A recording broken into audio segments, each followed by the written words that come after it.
नमस्कार। अनिल श्रीवास्तव, श्रमिक नेता, बिहार। आज देश के सामने मिडिल क्लास का परिवार और नीचे क्लास का परिवार दो चीजों से बहुत तबाह है, परेशान है। वह दो चीज है महंगाई और बेरोजगारी, जिसके संबंध में लोग पीड़ित हो रहे हैं। और देश की वर्तमान जो सरकार है, केंद्र सरकार, फिलहाल जो 2014 के बाद से स्थापित की गई, बनाई गई है, 14 के बाद से 10 साल बीत गए, इस संबंध में कोई ठोस कदम आज तक नहीं ले पाई कि हम देश के अंदर में जो भीषण महंगाई बढ़ती जा रही है उस पर हम कैसे अंकुश लगावें, कैसे रोक लगावें। महंगाई बढ़े नहीं, महंगाई से ज्यादा 1/3 मतलब लोग प्रभावित हो रहे हैं, उस पर हम कैसे प्रतिबंध लगाए। ये सवाल देश के केंद्र सरकार के अंदर या केंद्र सरकार के मानने वाले जो लोग भी राज्य के अंदर भी है, वो इस बात को विचार नहीं कर रही है, न सोच रही है। भले उनके मुखिया ने वादा जरूर किया कि हम महंगाई बढ़ने नहीं देंगे, महंगाई को रोक देंगे। मैं एक बार अध्ययन करके देख रहा था कि 2014 के पहले कितनी देश में महंगाई थी, क्या महंगाई का स्थिति था, वो मैं अध्ययन करके देख रहा था। मुझे पता चला कि इससे भी ज्यादा आज विश्वास था 2014 में कि ये जो मुखिया जी आ जाएंगे, बैठ जाएंगे सरकार पर, केंद्र सरकार पर, तो इनके द्वारा जो वादा किए हैं तो निश्चित है कि कुछ ना कुछ इससे आगे नहीं जाएगा, एक रेखांकित करके उससे आगे नहीं जाएगा। लेकिन देख करके 10 वर्ष गुजर गए, रेखांकित का जो अंदाजा हम लगाया था वो अंदाजा से आगे बढ़ गए। जैसे लगता है कि माउंट एवरेस्ट की चढ़ाई चढ़ा जा रहा महंगाई, एकदम उसका छोड़ और पता नहीं चल रहा। ठीक उसी तरह से बेरोजगारी का जो उन्होंने वादा किया था 14 के पहले कि हम देश में बेरोजगारी दूर करेंगे, 2 करोड़ 4 करोड़ 3 करोड़ 1 करोड़ जो भी हो, तो मुझे ये लगा अध्ययन में कि भाई कम से कम ये जो आएंगे तो बेरोजगारी को भी रोक लगाएंगे।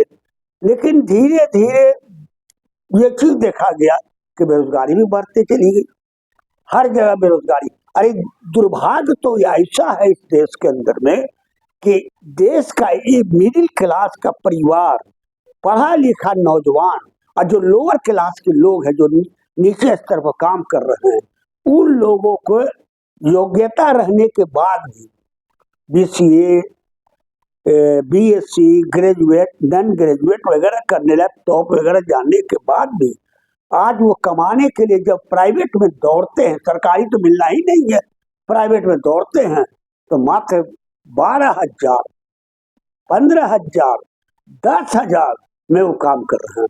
और जो उससे नीचे है लोअर क्लास में, वो 6,000 में काम कर रहे हैं, 7,000 में काम कर रहे हैं, मजबूरी बस 8,000 में, कहीं कहीं पर 5,000 में लोग काम कर रहे हैं, टीचर में, फलाने जगह ठिकाने जगह, हर जगह।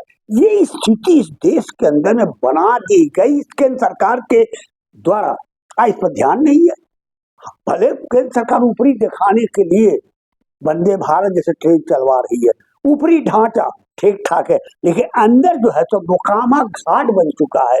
ये नजर केंद्र सरकार के जितने लोग हैं, नुमाइंदा लोग, उनको नजरे नहीं आता है, आंख में पट्टा बांधे हुए। आज हमने अध्ययन करके देखा, हमारे पास जितने सारे लोग ऐसे आते हैं, पुरुष हो, महिला हो, बेरोजगार लड़के हो, जब उनसे हम पूछते हैं कि आप क्या कमाते हो, कहता है कि सर हम कमाते क्या हैं, 4,000, 6,000, 5,000, 8,000, 7,000। क्या है, जहाँ 1,000 का सिलेंडर बिक रहा है, जहाँ महंगाई आसमान छू रही है, जहाँ सब्जी का भाव आसमान छू रहा है, वहां पर 5,000, 6,000, 7,000, मतलब चनामरी है सत्यनारायण भगवान का कि पूजा बैठा हुआ है, उसको चनामरी दे दिया, बस इसी से पेट भर लीजिए। ये मैं बार बार इस बात को उठाता हूँ इस चैनल के, अपने चैनल के माध्यम से, कि आप इस पर विचार करो। देश की जनता जाग नहीं रही है कि भाई आखिर क्या कारण है, क्या हम इससे पीड़ित हो रहे हैं, हम जूझ रहे हैं। कहीं कहीं पर हम सुन देखते हैं कि 400 रुपया का पेंशन मिलता है। मैं ही भुक्तभोगी हूँ कि 400 रुपये का मेरे को पेंशन मिल रहा है। अब ये बताओ कि 400 रुपया में महीना भर पेंशन प्राप्त करने वाला व्यक्ति पेट चला लेगा, रोजगार चला लेगा, परिवार चला लेगा? नहीं चला सकता है। लेकिन इस ओर देश की सरकार को ध्यान नहीं। काहे नहीं ध्यान? इसलिए नहीं ध्यान है कि चूंकि अपने तो सुख आराम से हैं, उनको तो रोज छना हुआ गुलगुल्ला प्राप्त हो रहा है, एयर कंडीशन का हवा लग रहा है, गाड़ी में सुविधा है, 10 गो बॉडीगार्ड है, आगे पीछे स्वागत हो रहा है। अरे जिस व्यक्ति को स्वागत बढ़िया तो हो रहा है, उसको क्या पता है कि पीछे क्या है, साया के अंदर में क्या है, पीछे क्या है, ये उसको नजर नहीं आ रहा है। क्योंकि प्रकाश के सामने जो अंधकार है वो दिखाई नहीं दे रहा है। यही चीज को हम कहना चाहते हैं। हम नौजवानों से कहना चाहते हैं कि नौजवान जागो, 5,000 6,000 में पेट नहीं चलेगा। सरकारी नौकरी का सपना छोड़ दो।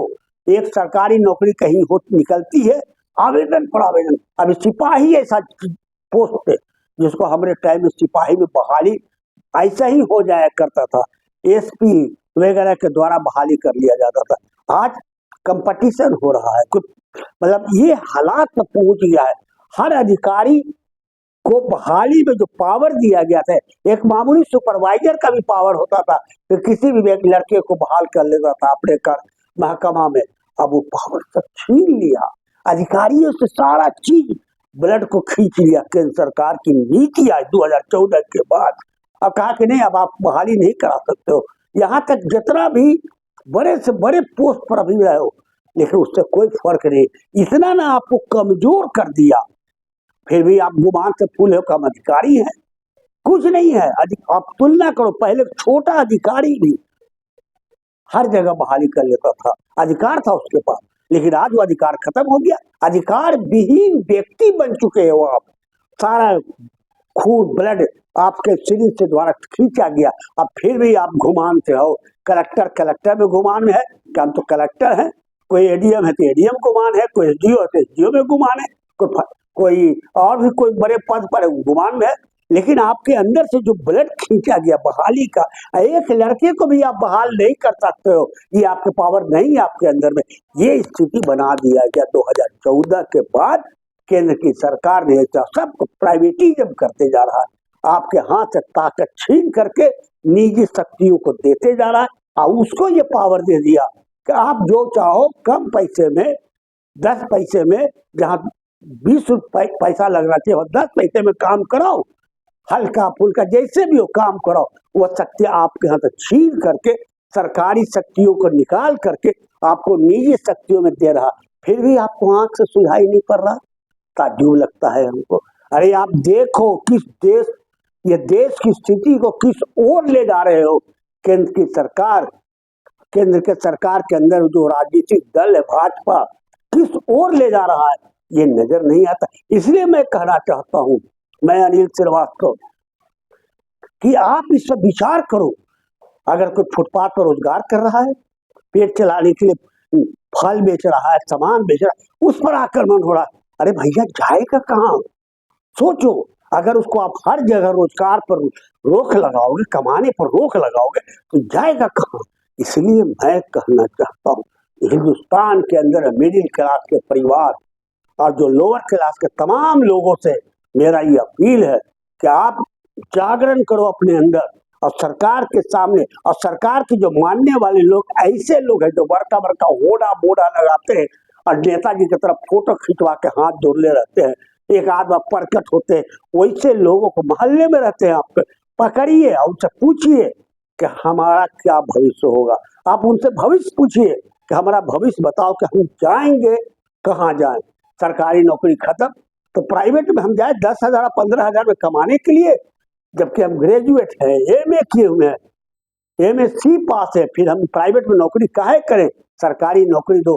क्योंकि सरकार के अंदर में जो लोग भी काम कर रहे हैं, चपरासी 45,000 कमा रहा है, हम 10,000 कमा रहे हैं। ये कौन नीति है भैया? ये डीफर बांटने का कोशिश करो। मैं अनिल श्रीवास्तव बहुत पीड़ित हूँ और जनता से मैं कहना चाहता हूँ कि आप इस पर विचार करो और वैसे लोगों को खुद आगे बढ़ करके उसको पकड़ने का काम करो और उससे पूछो सवाल को कि हम आपके राज्य में इस तरह की स्थिति काहे जी रहे हैं, क्यों बर्दाश्त कर रहे हैं, क्यों आपकी तकलीफ हम बर्दाश्त करें।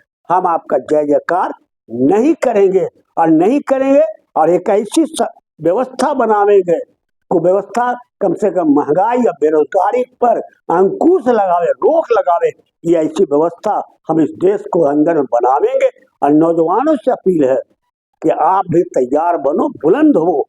हमको याद है कि एक जमाना में जो नौजवानों का आंदोलन चलाया था बेरोजगारी के खिलाफ, तो रेलवे को झुकना पड़ा और कई एक लोगों को नौकरी देना पड़ा।